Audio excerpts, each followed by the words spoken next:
Hi everyone, today I am going to talk about the Khurda uprising. Much before the event of 1857, there had taken place another event of similar nature at a place called Khurda in 1817.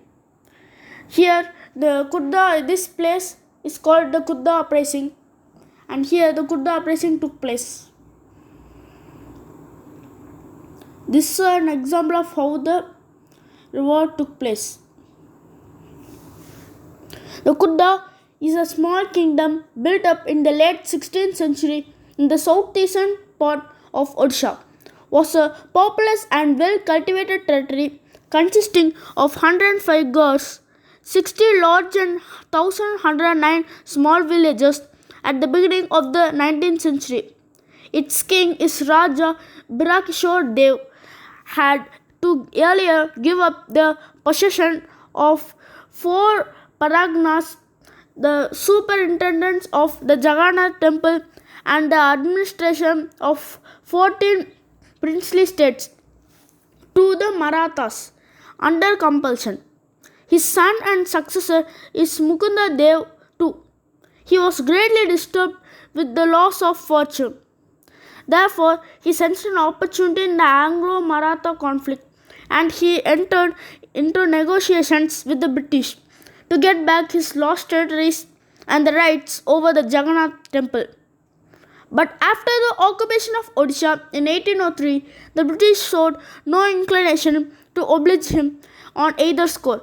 Consequently, in alliance with other feudatory chiefs of Odisha and secret support of the Marathas, he tried to assert his rights by force. This led to his deposition and annexation of his territories by the British. As a matter of consideration, he was only given the rights of management of the Jagannath temple with a grant amounting to a mere one-tenth of the revenue of his former estate, and his residence was fixed at Puri. This unfair settlement commenced an era of oppressive foreign rule in Odisha, which paved the way for serious armed uprising in 1817. In this paragraph, we know that Khurda was a very populous place, and in this place, the king Raja Birakishore Dev gave up a big amount of fortune to the Marathas because they compelled him by force. And his son was greatly disturbed and he went into negotiations with the British. But after defeating the Marathas, the British also did not listen to the Khurdas, and also then he also took the and also the British annexed the Khurda state, the Khurda place. Now let's go to the next paragraph. Soon after taking over Khurda, the British followed a policy of resuming service tenures. It bitterly affected the lives of ex-military of the state, the Paiks. The Paiks are actually known as the warriors. The Paiks means by warriors and fighters in the language of Odia. This is a very important part that everyone should note in their mind. The severity of the measure was compounded on account of an unreasonable increase in the demand of revenue and also the oppressive ways of its collection. Consequently, there was large-scale desertion of people from Khurda between 1805 and 1817. Yet the British went for a series of short-term settlements, each time increasing the demands, not recognizing either the productive capacity of the land or the paying capacity of the riots. Lower leniency was shown even in case of natural calamities, which Odisha was frequently prone to. Consequently, there was large-scale desertion of people from Khurda between 1805 and 1817. This point is very important because it shows that this is also a reason why the Khurda uprising took place. Rather, lands of defaulters were sold off to scheming revenue officials or speculators from Bengal. The hereditary military commander of the deposed king, Jagabandhu Vidyadhar Mahapatra Brahmambar Rai or Buxi Jagabandhu, as he was popularly known, was one among the dispossessed landholders. He had in effect become a beggar and for nearly 2 years survived on voluntary contributions from the people of Khurda before deciding to fight for their grievances as well as his own. Over the years, the British also added many things which added to his grudges against the British. The British introduced a lot of things such as the introduction to the silver currency, the insistence of payment on revenue in the new currency, an unprecedented rise in the prices of food and salt, which had become far-fetched following the introduction of salt monopoly, because of which the traditional salt makers of Odisha were deprived of landlords from Bengal, deprived of making salt, and the auction of local estates in Calcutta, which bought in absentee landlords from Bengal to Odisha. Besides, the insensitive and corrupt police system also made the situation worse for the armed uprising to take a sinister shape. Let's now see about Bakshi Jagabandhu.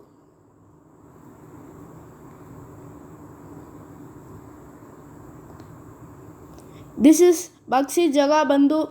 He is a very important part of the Paika rebellion, and also the Khurda uprising has many names such as the Paika rebellion and Paika revolution and etc.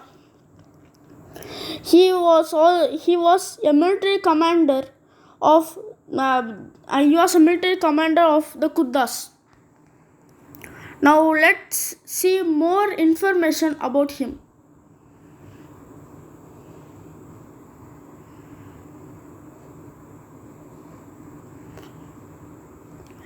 Bakshi Jagabandhu led the tribals of Banapur and Gumusar and bravely marched towards Khurda to fight against colonial power. He had an army of 400 Kandas who fought bravely. The rebellion received extensive support from the common people. This was the role of Bakshi Jagabandhu in the freedom struggle. He was a very important person, and now we should note about some very important things. He was born in Puri and he died at Cuttack. He must have died because of war or due to other reasons. Now let's go back to the Khurda uprising. And also this is the state of Odisha. This is the state of Odisha, and in the state of Odisha, this is the place where the Khurda district lies. This is a very important piece of information. The Khurda district lies in Odisha, and it lies right here. It is near the coastal region.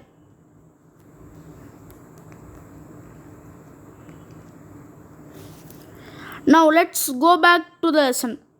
The uprising was set off on 29th March 1817. This is a very important thing. The uprising was set off on 29th March 1817. This was the time when the Pikes started to rebel and attack. The Pikes attacked the police station and other government establishments at Banpur, killing more than 100 British people and took away a large amount of government money. Soon its ripples spread in different directions, and with Khurda becoming its epicenter. Many people from different regions came together to fight with the Khurdas against the bad rule of the British. Many people, zamindars, riots, they joined the Pikes with enthusiasm. Those who did not join them were taken to task. A no-rent campaign was also started. The British tried to dislodge the Pikes from their position but failed. On 14th April 1817, Jagabandhu, leading 5 to 10,000 Pikes and men of the Khan tribe, seized Puri and declared the hesitant king, Mukunda Dev II, as their ruler. The priests of the Jagannath temple also extended the Pikes their full support. Seeing the situation going out of hand, the British clamped martial law. The king was quickly captured and sent to prison in Cuttack with his son. The Bakshi, with his close associate Krishna Chandra Brahmabar Rai, tried to cut off all communications between Cuttack and Khurda as the uprising spread to southern and northwestern parts of Odisha. Consequently, the British sent Major General Martindale to clear off the area of the clutches of the Pikes, while at the same time announcing rewards for the arrest of Jagabandhu and his associates. In the ensuing operation, hundreds of Pikes were killed. Many fled to deep jungles and some returned home under a scheme of amnesty. Thus, by May 1817, the uprising was mostly contained. The Khurda uprising was coming to an end. However, outside Khurda, it was sustained by Jagabandhu with the help of supporters like the Raja of Kujung and the unflinching loyalty of the Pikes until his surrender in May 1825. And this is also a very important part. The most important person in this Khurda uprising, Jagabandhu, surrendered in May 1825. On their part, the British henceforth adopted a policy of leniency, indulgence, and forbearance towards the people of Khurda. The price of salt was reduced, and necessary corrupt were dismissed from service, and former landholders were restored to their lands. The son of the king of Khurda, Ram Chandradev III, was allowed to move to Puri and take charge of the affairs of the Jagannath temple with a grant of rupees 24,000. In the past, money had a great value. In this time, the value of money has been decreasing, and now the price for more normal things are very high. But at that time, 24,000 was a very large sum of money. And now it was the first such popular anti-British armed uprising in Odisha, the Khurda uprising. It had a far-reaching effect on the future British administration in that part of the country. The people knew that the Khurda uprising could take place again any time now. So they were also ready and also relaxed their policies. And also, to merely call it a Pike rebellion, it is a great understatement. So now let's see the summary of what we have learnt. The Khurda uprising was an armed uprising against the British. First, Khurda was a small kingdom, and the king Mukunda Dev II was greatly disturbed because of the loss of fortune from his predecessor, the Raja Birakishore Dev, due to the Marathas, and he joined forces with the British to drive away the Marathas. But then the British drive out the Marathas and then did not did also annex the Khurda district. This unfair settlement was a very large thing that led to the Khurda uprising. The British also took a lot of policies, and then it bitterly affected the lives of the Pikes. Where the meaning of the Pikes in Odia is fighters or warriors. And Jagabandhu or Dagabandhu was one among the dispossessed landholders, and he helped the Khurda people with the pikes due to his own misery, and to help the other people he set out to war with the British. The uprising was set off on 20th March 1817, and Jagabandhu on 14th April 1817 led 5 to 10,000 pikes and declared the Hessian king Mukunda Dev II as their ruler. Then the British the British overthrew the king, and they also cut out the connection between Cuttack and Khurda. And outside Khurda, Jagabandhu and with his supporters like the Pikes, and he sustained in the outside. He has sustained himself outside Khurda. But on May 1825, he surrendered, and then finally the Khurda uprising was gone. But this effect also could have sent out the sparks for the revolt of 1857. It is not, and the revolt of 1857 was a large uprising. So was the Khurda uprising. So the Khurda uprising happened much before the revolt of 1857. It was a very large uprising which happened in 1817, and 1857 was even larger. But this was very large. We can call it not a rebellion but a revolution. Okay, I hope you understand about my presentation on the Khurda uprising.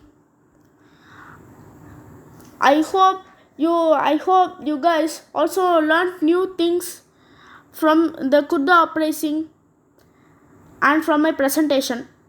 Thank you.